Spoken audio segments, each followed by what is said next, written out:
ကျွန်တော်တို့နေ့စဉ်ဘဝမှာလူပေါင်းစုံနဲ့ထိတွေ့ဆက်ဆံနေရပါတယ်။တချို့ကပြုံးပြနေပေမဲ့စိတ်ထဲမှာပူလောင်နေတတ်ကြသလိုတချို့ကတော့ဖော်ရွေပြနေပေမဲ့နောက်ွယ်မှာအစီအစဉ်တစ်ခုခုရှိနေတတ်ကြပါတယ်။လူစိတ်ဆိုတာအလွှာပေါင်းများစွာနဲ့ဖုံးအုပ်ထားတဲ့မျက်နှာဖုံးတစ်ခုလို့ပြောရင်မှန်ပါလိမ့်မယ်။ဒီနေ့ဗီဒီယိုမှာတော့လူတွေရဲ့မျက်နှာဖုံးနောက်ွယ်ကအမှန်တရားကို psychology နည်းလမ်းတွေနဲ့ဘယ်လိုဖတ်မလဲဆိုတာပြောပြပေးသွားမှာပါ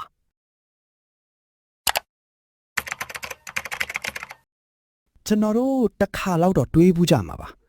ငါခုနကအပြင်မှာတွေးခဲ့တဲ့သူကတကယ်ပဲစိတ်ကောင်းရှိတာလားဒါမှမဟုတ်ဟန်ဆောင်နေတာလားဆိုတာမျိုးပေါ့စိတ်ပညာအရပြောရရင်လူတိုင်းမှာပါဆိုနာလို့ခေါ်တဲ့လူမှုရေးမျက်နှာဖုံးတွေရှိကြပါတယ်မျက်နှာဖုံးဆိုတာပါလေမျက်နှာဖုံးဆိုတာကျွန်တော်တို့ပတ်ဝန်းကျင်နဲ့အဝင်ခွင်ချဖြစ်အောင်ဖန်တီးထားတဲ့ကိုယ်ရီကိုယ်သွေးအတုတစ်ခုပါ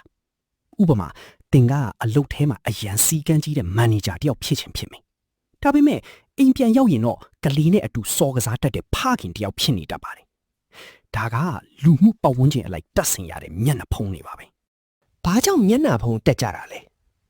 နံပါတ်1လက်ခံမှုရရှိခြင်းချင်းလူတွေကအများနဲ့မတူရင်အပယ်ခံရမှာကြောက်ကြပါတယ်ဒါကြောင့်ပတ်ဝန်းကျင်ကသဘောကျမဲ့ပုံစံမျိုးကိုဟန်ဆောင်ပြတတ်ကြတာပါနံပါတ်2ကိုကာကွယ်ခြင်းကိုယ့်ရဲ့အားနည်းချက်တွေနာကျင်မှုတွေကိုတခြားသူတွေမမြင်အောင်မလှောင်ပြောင်နိုင်အောင်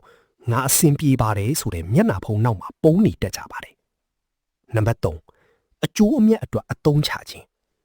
ဒါကတော့အန်ဒီရဲ့အရှိဆုံးအပိုင်းပါ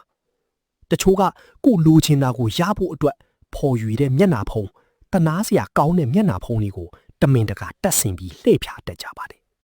ဒီနေရာမှာအရေးကြီးတာကမျက်နှာဖုံးတက်ထားတာဟာလူဆိုးလို့ပြောတာမဟုတ်ပါဘူးဒါပေမဲ့ကျွန်တော်တို့သိထားရမှာကဘသူကတော့စိတ်ရင်းနဲ့ဆက်ဆံနေတာလေဘသူကတော့မျက်နှာဖုံးနောက်မှာဓားမြောင်ဝှက်ထားတယ်လေဆိုတာကိုခွဲခြားတတ်ဖို့ပါပဲအဲ့ဒီလိုခွဲခြားနိုင်ဖို့အတွက်နောက်မှာ psychology နည်းလမ်းတွေကိုဆက်ပြောပြပေးပါမယ်လူတစ်ယောက်ရဲ့မျက်နှာဖုံးကိုခွာချဖို့ဆိုတာရန်ခစ်ဖို့မဟုတ်ပါဘူးအမှန်တရားကိုမြင်အောင်ကြည့်ဖို့ပဲဖြစ်ပါတယ်စိတ်ပညာမှာလူတစ်ယောက်ရဲ့အတွင်းစိတ်ကိုဖတ်ရတာဟာပဟေလိတစ်ခုကိုဖြေရှင်းရသလိုပါပဲအဓိကအချက်၃ချက်ကိုကျွန်တော်တို့သတိထားကြည့်အောင်နံပါတ်1 micro expressions မတိစိတ်ကဖော်ပြတဲ့မျက်နှာရိပ်လူတစ်ယောက်ဟာသူ့ရဲ့အပြုံးဒါမှမဟုတ်စကားလုံးတွေကိုထိန်းချုပ်နိုင်ပေမဲ့သူ့ရဲ့မျက်နှာကြွက်သားတွေစက္ကန့်ပိုင်းအတွင်းတုံ့ပြန်မှုကိုတော့မထိန်းချုပ်နိုင်ပါဘူးဒါကို micro expressions လို့ခေါ်ပါတယ်ဥပမာတင်ကတခုခုပြောလိုက်တဲ့အခါသူကပြုံးပြပေမဲ့စက္ကန့်ဝက်လောက်အတွင်းမှာသူ့မျက်ခုံးကအပေါ်ကိုတွန့်တက်သွားတာဒါမှမဟုတ်နှာခေါင်းကအနှဲငယ်ရှုံသွားတာမျိုးဖြစ်နိုင်ပါတယ်ဒါဟာသူတကယ်ခံစားရတဲ့ဆက်စုံမှုဒါမှမဟုတ်အံ့အားသင့်မှုအစစ်အမှန်ပါတတိထားဖို့ကအတုအယောင်အပြုံးတွေမှာမျက်လုံးတွေကမပြုံးပါဘူးတကယ်စိတ်ရင်းနဲ့ပြုံးတဲ့သူဆိုရင်မျက်လုံးထောက်မှာအရေးအကြောင်းလေးတွေပေါ်လာတတ်ပါတယ်နံပါတ်2 cognitive dissonance and inconsistency မကိုက်ညီမှုများကိုရှာဖွေခြင်း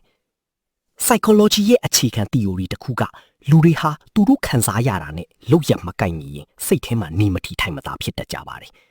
ဒါကိုအကဲခတ်ဖို့အတွက်စကားနဲ့ခန္ဓာကိုယ်ကိုရှင်းကြည့်ပါ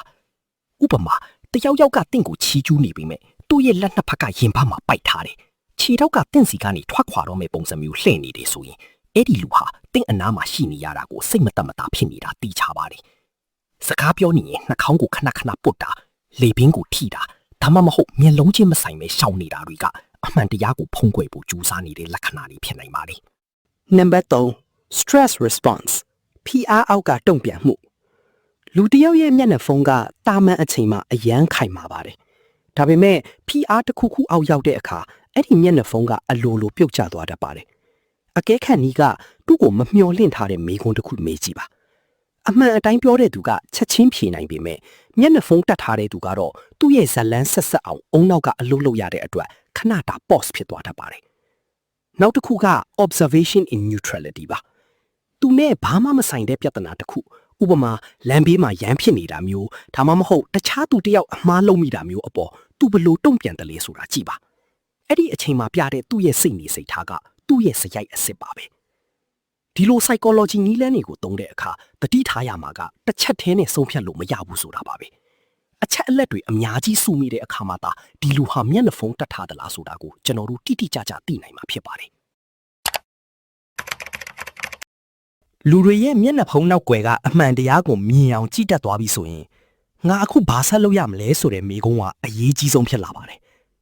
သူတို့ကဟန်ဆောင်နေမှန်းတိတိကြီးနဲ့ကျွန်တော်တို့ဘယ်လိုဆက်ဆံကြမလဲနံပါတ်1အတိမှတ်ပြုပါဒါပေမဲ့မတုံ့ပြန်ပါနဲ့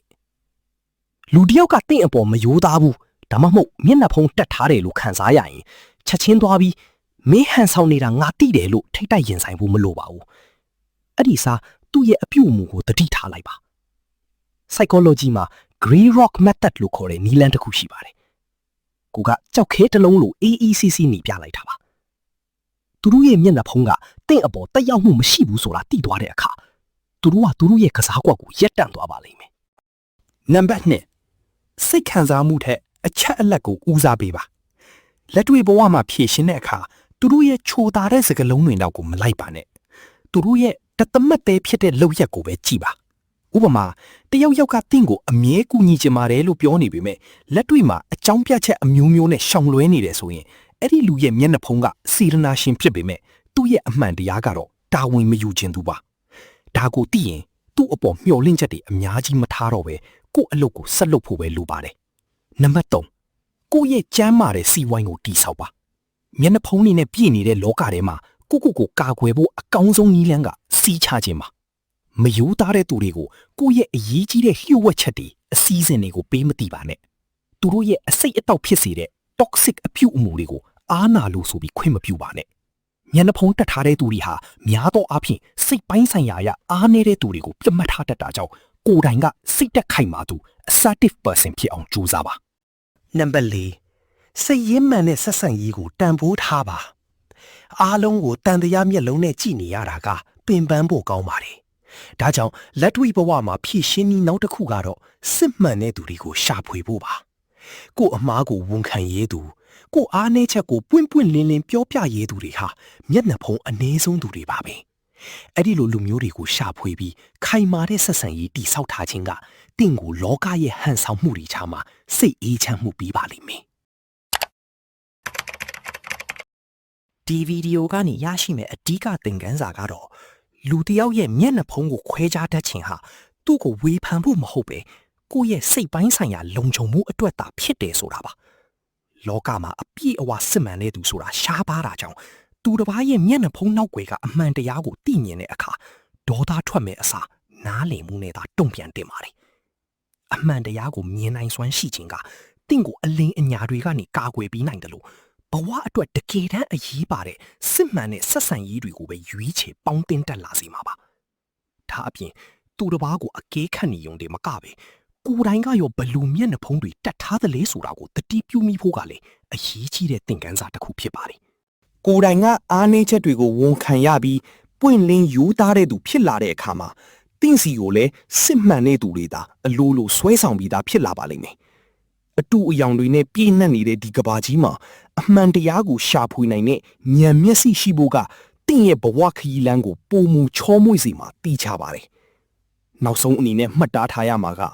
လူတစ်ယောက်ရဲ့အမှန်တရားဟာသူပြသတဲ့အပြုံးထက်သူကြက်တဲနေချိန်မှာပြုတ်မှုတဲ့လောက်ရက်တွေထဲမှာသာပုံမူထင်ဟပ်နေတတ်တယ်ဆိုတာပါပဲအဆုံးအထိကြည့်ရှုပေးတဲ့အတွက်ကျေးဇူးတင်ပါတယ်လူတွေရဲ့စိတ်နေစိတ်ထားနဲ့ပတ်သက်ပြီးတင်ရောဘလို့အတွေ့အကြုံတွေရှိခဲ့ဘူးလဲကွန်မန့်မှာဝင်ရောက်ဆွေးနွေးပေးခဲ့ပါအောင်အခုလိုမျိုးစိတ်ပညာနဲ့ပတ်သက်တဲ့အကြောင်းအရာတွေဘဝအတွက်အသုံးဝင်မဲ့ဗဟုသုတတွေကိုစဉ်ဆက်မပြတ်ကြည့်ရှုနိုင်ဖို့ကျွန်တော်ရဲ့ channel ကို subscribe လုပ်ထားဖို့မမေ့ပါနဲ့အောင်တခြားစိတ်ဝင်စားစရာဗီဒီယိုတွေကိုလည်းဒီမှာကြည့်ရှုနိုင်ပါတယ်နောက်ဗီဒီယိုမှာပြန်တွေ့ကြပါမယ်